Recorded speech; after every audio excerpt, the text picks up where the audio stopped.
everyone, we are on day 61 of our daily devotionals and it's felt like a long time. Maybe lockdown for you has been this big wide open space of possibilities where you've been doing things that you never had time to do, or maybe you're doing things that you've never done before. But maybe lockdown for you hasn't been big wide open spaces, but just big empty spaces with lots of nothingness. So today I want to talk about imagination. So imagination for me was never more in play than whenever I was a kid. On sunny days like these, me and Adam would have headed outside and we'd have had a good discussion about what are we going to play today, what sort of imaginary world are we in. So of course we were always Power Rangers. I was the Pink Ranger, Adam was the Red Ranger, and our bikes were our Zords. The conservatory was where we went to go see Zordon. And of course the sprinkler was the baddie. Now, whenever we had organised these things and we knew who we were, what we were doing and what our imaginary world was like today, we played and we had the best time. And when we came home at nights, our hair was a mess, our clothes were a mess, and this one time I even got a stone in my knee. But you know what? Every time we came in, we always said that was good. Now, I can't think of anyone who has more imagination than God. So I just want to read and see God in action doing some imagination work. So we're going to Genesis 1 and it says, "In the beginning, God created the heavens and the earth. Now the earth was formless and empty. Darkness was over the surface of the deep and the Spirit of God was hovering over the waters. And God said, 'Let there be light,' and there was light. God saw that the light was good and he separated the light from the darkness. Then God said, 'Let there be a vault between the waters to separate water from water.' So God made land and made sky and said that it was good. Then God said, 'Let the water under the sky be gathered to one place and let dry ground appear.' God created the land and the sea, and God said that it was good. Then God said, 'Let there be lights in the vault of the sky to separate the day from the night.' And they became the sun and the moon, and God said it was good. Then God said, 'Let the water teem with living creatures and let birds fly above the earth across the vault of the sky.' So God created them and seen that it was good. Then God said, 'Let the land produce living creatures according to their kinds.' And it was good. Then God said, 'Let us make mankind in our image, in our likeness, so that they can rule over everything that we've created.' And God said it was good." So again, maybe lockdown for you is not big wide open spaces, but an empty space. Maybe the days are formless, maybe there is darkness around you, maybe there's just this void. But this word is for you today and beyond. So let me just read that one more time, just the start of it. "Now the earth was formless and empty. Darkness was over the surface of the deep, and the Spirit of God was hovering over the waters." And then he created wonders. So God hovers over empty spaces and creates wonders. So he created nothing into something. He created darkness into light, void into animals, and into trees and skies and seas and sounds and smells. And he created you. Now, if God can breathe out the fireball that is the sun and yet paint the tiniest wee dot on the little ladybug, God can certainly do wonders in your empty spaces today. So how do we unleash the wonders of God in our empty spaces? So let's just do what God does.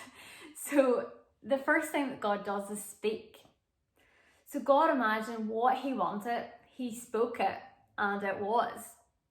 So imagine what you want for your life. Speak it and it will be. So me and Adam, we had to have that discussion. We had a few conversations of what kind of world we're playing in, what imaginary world are we living in. We had to work all those things out so that we weren't playing in two completely different worlds. And you know, Adam sometimes even had better ideas than me. He'd say, "Of course we should put the paddling pool at the other side of the sprinkler." And you know, we have to be like that with God. We have to have conversations with him so that we aren't playing in two completely different worlds. So that our thoughts are his thoughts, our plans are his plans, our purpose is his purpose, that our dreams are his dreams, because they are way bigger and better than anything that we could ever imagine. And then when you're living out God's life for us, we can speak out. We can make declarations over our life. So I have forgiven that person in spite of what I feel like. Even though I'm sick, God is healing me right now. That even though I can't sleep at night, I'll go to bed and sleep in peace because, Lord, you keep me safe. That even if I am depressed, that I am filled with joy, that I am filled with wonder and excitement for what God is about to do. Every morning, write them down, speak it out.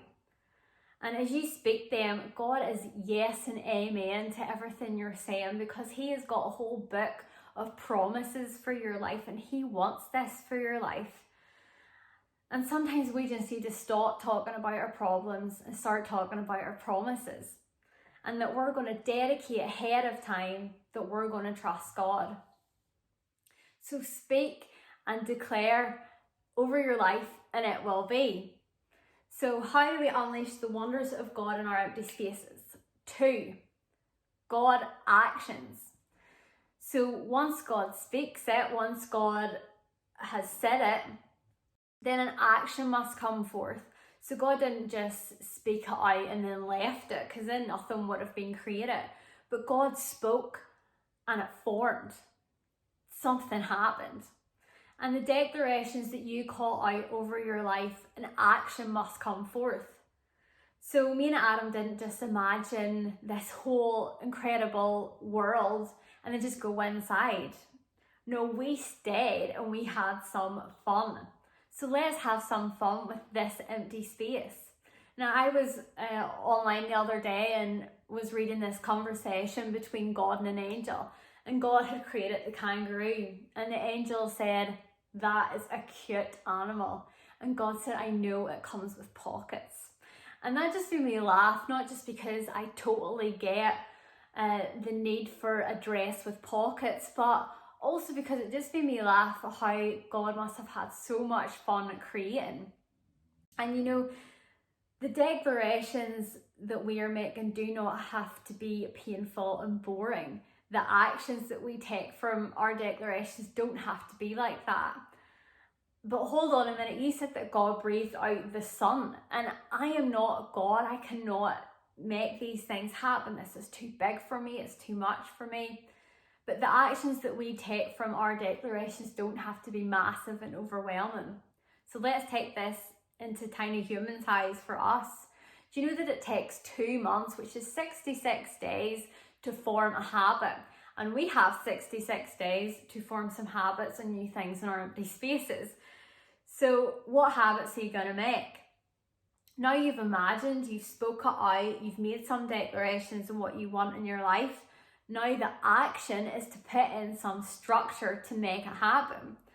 So maybe yours is that you want to serve church and you want to serve the people in the church and become a leader. Okay, structure is join GP Leadership College. Or if maybe this needs to be smaller declarations and disciplines. Maybe it's, I just want to make God the center of my life. Then let's make a habit of not lifting our phone first thing in the morning, but lifting God's word first thing in the morning. Don't underestimate the small actions. Craig Rochelle says that small disciplines done consistently lead to big changes over time. So don't underestimate the small actions. Put in some structure to make your declarations a reality. And as you speak and as you action, know that God works in suddenlies. So as you try to create that structure and as you declare, know that God works in suddenlies, and that this doesn't have to be a big, long, hard process, but that God can just make things happen out of nothing. So how do we unleash the wonders of God in our empty spaces? Number 3, good. God said it was good. Encourage yourself. What you're doing is good. Now, Adam might have ruined his clothes. I might have left my shoe in the muck. We might have caught our knees. We might have wrecked some clothes, broke the sprinkler. But you see, at the end of the day, it was good. And we'll go try it all over again tomorrow.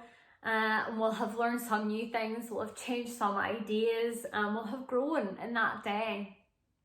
And I just want you to know that you're not obligated to your past, but you are obligated to your future. What you failed at before yesterday is not written off as a failure for tomorrow, but you need to do it. You need to decide that you are not stopping, that you're not giving up, that you're going to be persistent. So if you fail the first time, try again and know that you have a God who never fails and that He is in on this with you. So how do we unleash the wonders of God in our empty spaces? Speak it, action it, and remember that you're doing a good job. Thanks for listening, and I am praying that God hovers over the empty spaces in your life today and that He creates wonders as you co-work with Him. Thanks for listening. Bye.